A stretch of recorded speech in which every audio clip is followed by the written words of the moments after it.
Today we're going to be replacing an AC filter. The first step you're going to want to take is to turn off the AC originally to make sure you're not going to suck any dirt or contaminants up into the system.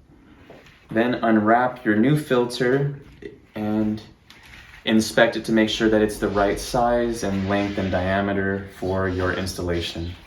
And also be able to check the arrows to make sure that whenever you install the filter, it goes in the right orientation up. It's also helpful information to realize that you should change these filters out about once every 2 months, or if you have pets, about once every month.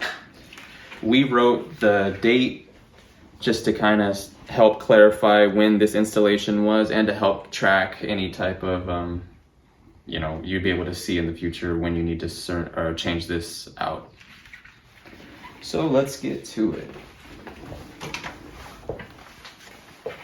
Alright. And we can take down these little quick release tabs. Sometimes they have screws or even little tabs that hold these up. And we will carefully remove the old one. And we can also be able to compare sizes and then any of the dimensions on the sides just to kind of make sure that, okay, cool, clarification that is the right one going in there. Now that we have it dated and we know that we're going to be putting it up, we're going to just flip it upside and go up carefully with it. So we know that there's clean air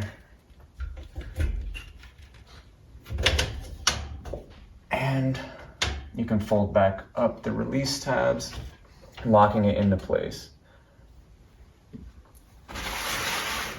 Be sure to take your old filter and dispose of it properly, and that is how you change out an AC filter.